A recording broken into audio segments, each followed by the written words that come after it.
Bonjour à tous, c'est Other Killer qui vous parle. Aujourd'hui c'est jour de course, donc avec une nouvelle sélection de voitures Hot Wheels. Et donc aujourd'hui le point commun entre ces voitures, entre ces trois voitures d'ailleurs, eh bien c'est qu'elles existent toutes dans la vraie vie, voilà, donc des vrais modèles à licence.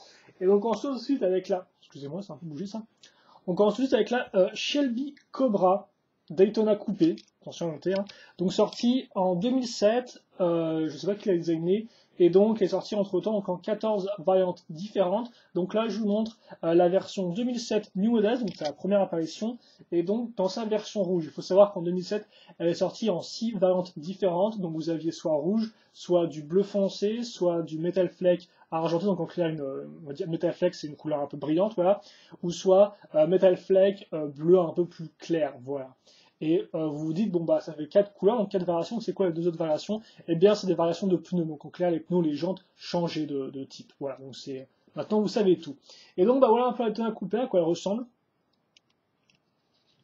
Et donc ça c'est la première voiture, je pense, la première vraie voiture qui existait en vraie vie que j'ai acheté, parce que j'ai vraiment beaucoup ce style un peu bah, ce style un peu vieillot quoi. Vieillot, c'est pas, ça fait un peu méchant, mais non c'est pas vraiment censé être méchant, mais voilà, comme on peut voir avec le chiffre 59, et j'ai pas grand chose de tout ça là-dessus, c'est une vraie voiture qui existe dans la vraie vie, hein, on peut avoir des photos du vrai modèle, mais elle marche vraiment bien quoi. L'avant vraiment l'avant qui est vraiment assez plat, comme on peut voir avec l'espèce de petit trou à ce niveau-là, juste ce qu'il faut pour le cockpit, qui est pas vraiment trop grand, comme on peut le voir. Vous savez qu'on a vraiment un avant qui est assez, bah, peut-être pas démesuré, mais qui est quand même assez long, et juste l'arrière qui est une très jolie courbe avec le petit aileron qui est là, juste là où il faut. Comme on peut voir, l'espèce de partie métallique qui ressort en dessous avec la base chromée, ça rend aussi super bien, je trouve. Et les jantes sont bien choisies. On remarquera qu'on a un pneu de secours à l'arrière, voilà, ce qui est pas trop mal, même si bien sûr c'est pas la même, c'est pas vraiment la même tronche que celui qui est utilisé sur la vraie voiture Hot Wheels. Après on peut aussi noter l'asymétrie au niveau des vitres, hein. Ah non j'ai des bêtises, c'est symétrique, excusez-moi. J'avais fait un peu plus de recherche, tiens. Et donc les différents détails aussi bien au niveau de la portière par exemple, là, comme vous pouvez voir, l'espèce de petit poly qui ressort. Donc c'est vraiment un véhicule qui j'aime vraiment beaucoup. Moi je trouve que c'est une voiture qui est très dynamique, qui est un design assez simple, c'est pas trop compliqué.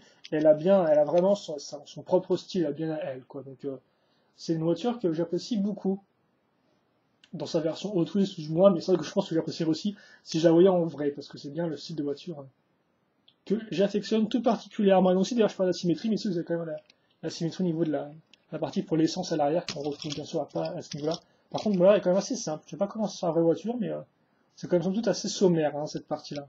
Assez plate et tout. Mais ça fait aussi partie du charme de la voiture, je suppose. Donc voilà.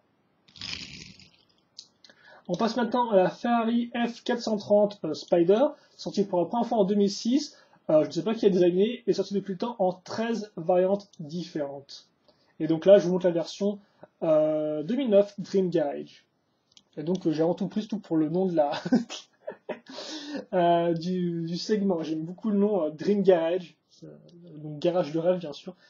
C'est un nom que j'aimais bien, donc je me suis dit, bon, bah, tiens, j'ai pensé à prendre des voitures comme ça, dans ce segment-là, mais c'est vrai que ça, je suis pas non plus un gros fan de ce modèle de Ferrari. Donc là, je vous montre en blanc, il faut savoir qu'il est sorti en jaune. Voilà, vous savez qu'il y a deux variantes sorties en 2009, celle-ci et une jaune. Par contre, je sais pas si les bandes sont noires ou pas dans la version jaune, tiens. Là, comme on peut voir, on a du blanc et des bandes noires. Donc, voilà, sur le petit emblème Ferrari à l'avant, hein, voilà. L'avant est quand même assez rigolo, je trouve, hein, il est assez spécial. La petite vitre, hein, comme par exemple sur son dégât total. La portière qui est bien. La sensible, je vois, il y a quand même les lignes, comme vous pouvez voir, les lignes qui ressortent là, qui sont un peu incrustées. Elle rend vraiment bien, je trouve. Elle donne un peu un aspect sectionné, un peu érodique au véhicule. L'arrière est assez bien fait. Bon, moi, j'ai ma peinture qui part un peu dans tous les sens, mais je trouve que au moins, ça permet de bien montrer les différents détails au niveau des phares et tout. Et d'ailleurs, vous remarquez que vous avez une partie ouverte avec la petite vitre qui vous montre un peu le moteur, ce qui est plutôt sympathique. Et donc, au final, vous avez quand même une voiture qui est somme toute au final, c'est peut-être pas la plus impressionnante des Ferrari, je trouve. Elle est assez efficace, mais après, je la trouve quand même assez simple, entre guillemets. J'espère que je vais pas m'attirer les foudres de fans de voitures Ferrari sur qui regardent cette vidéo, même si je doute, mais bon, on sait jamais. Mais oui, non, effectivement, je la trouve, elle est sympathique, mais un peu sans plus, je trouve, voilà.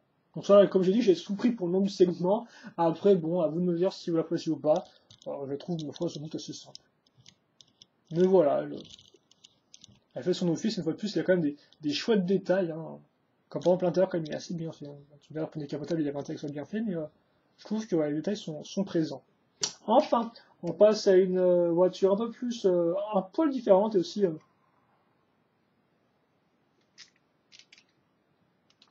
excusez-moi, on passe à la Scion XB, donc sortie en 2005, et designée par Jun Imai, et sortie en 8 variantes différentes depuis. Et donc normalement, ça c'est bien une voiture qui existe, parce que là je suis en train de douter en me disant, est-ce que c'est bien un modèle original ou une vraie voiture qui est dans la vraie vie, mais il me semble que c'est bien une voiture qui est dans la vraie vie. Mais ça se trouve, j'ai des grosses conneries, donc j'espère pas, donc allez vérifier par vous-même. Vous serez bien vite choisi, et donc vous serez bien vite choisi, vous serez bien vite si c'est le cas ou pas. Et donc ça c'est la version, donc comme je dis, sortie pour en 2005, sortie entre temps en 8 variantes différentes, et ça c'est la version 2010 Race World Earth. Et donc oui, un peu plus spécial, donc comme on peut le voir, là on est carrément en vue vert trans, car effectivement, Race World Earth, le segment de series, les 4 voitures qui étaient dans ce segment-là étaient toutes transparentes. D'ailleurs, vous avez déjà vu la Nirvana en rouge, orange dans ce segment-là. Et donc voilà cette version-là, donc qui représente un peu plus un peu plus la Terre, là, je crois. Hein, voilà. Parce qu'il me semble pas que ça représente l'air, ce véhicule-là. Et donc comme on peut le voir, un véhicule assez mastoc, hein, voilà, c'est un peu différent des voitures de course d'avant. Là, c'est beaucoup plus. C'est quoi? Ah oui, carrément. Ouais, c'est. Ok, c'est la voiture assez. La voiture un peu de tuning, j'ai envie de dire, quoi. Avec bon, bah, l'avant qui est assez. Enfin, tuning. Dans le sens où. La voiture, tu passes de la grosse techno bien forte, quoi. Donc avec l'avant qui est assez gros, comme on peut le voir, bien sûr.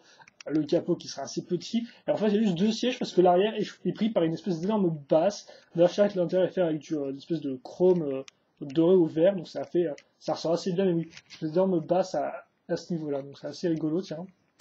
Le dessus avec les petits détails, avec les petites lignes. Et donc, voilà. Et donc, je pense pas, d'ailleurs, je crois que ouais, les roues sont différentes, mais les compères, elles sont couleur un peu, vert un poil trans, ouais. Donc ça, c'est cool. Et donc, voilà, pour cette voiture-là, donc, qui est assez compacte, et qui est assez carré, mais qui marche, je le trouve sympathique pour une fois. Alors, pourtant, je suis vraiment pas un gros fan de ce type de véhicule-là, mais, avec cette couleur-là, et avec l'aspect un peu, boom boom techno dans tes oreilles, il a un petit je ne sais quoi. Mais par contre, comme j'ai dit, maintenant que j'ai fait la vidéo, ça c'est ma faute, j'aurais dû vérifier avant, mais je sais pas du tout si c'est il me semble pourtant avoir que Scion XB c'est vraiment une vraie voiture dans la vraie vie, mais ça se trouve je me trompe complètement. Bien sûr, une vraie voiture, mais peut-être sans les méga basses à l'arrière, quoi. Mais bon, écoutez, si je me suis trompé, je l'écrirai en commentaire. En description de la vidéo, vous aurez un gros. Je me suis trompé, la Scion XB est un modèle original d'autrui, et pas une voiture utilisée dans la vraie vie. Enfin voilà, malgré ces mésaventures, j'espère que vous avez apprécié la vidéo. J'ai pas grand chose de plus à dire sur cette section-là. Personnellement, ma favorite reste quand même néanmoins la Shelby Cobra Daytona Coupé que je me suis acheté en 2007, voilà, qui est vraiment une voiture que je trouve. C'est vraiment mon style, quoi. C'est vraiment mon style de j'apprécie beaucoup. Elle a vraiment des formes et une allure qui lui est vraiment particulière, et donc ça fait que je l'apprécie beaucoup pour ça, voilà. Et donc, bah, vous n'hésitez pas à me dire quel est vos préférés. Et donc, je pense maintenant qu'il va quand même se passer un certain temps avant que je vous montre des vraies voitures à licence, parce que c'est vrai que c'est pas trop ma cam. Tout du moins à l'époque. C'est vrai qu'effectivement, là, c'est des vieux modèles que je vais vous montrer dans les sélections futures. Et c'est vrai qu'effectivement, en 2012, là, cette année-là, je me suis plus fait quand même mal de voitures, de vraies voitures américaines. Enfin bref, on va pas parler de ça, je pense qu'on va quand même apprécier la vidéo. Alors je vous rappelle, il ne fallait pas coutume que vous trouverez dans la description de la vidéo des liens vous menant vers Society Diecast ou Autrus Wikia, qui sont deux sites vous permettant donc de voir plus précisément les différentes variations des modèles présentés dans cette vidéo. Donc comme ça, vous pouvez voir un peu les différents schémas de couleurs qui existent et voir un peu lequel vous préférez. Voilà, et donc si vous en aimez en particulier. Ensuite, vous pouvez aller le trouver ou voir si c'est sorti en 2012 par exemple, pour voir si vous pouvez vous payer facilement le modèle. Cette année, donc la vidéo ici que je fais est faite en 2012 bien sûr, hein, pour ceux qui regardent cette vidéo en 2013. Mais bon, on va arrêter avec les problèmes un peu spatio-temporels. J'espère que vous appréciez la vidéo, et puis nous, bien sûr, on se retrouve plus tard pour de nouvelles vidéos au tous les ans. Allez, à plus.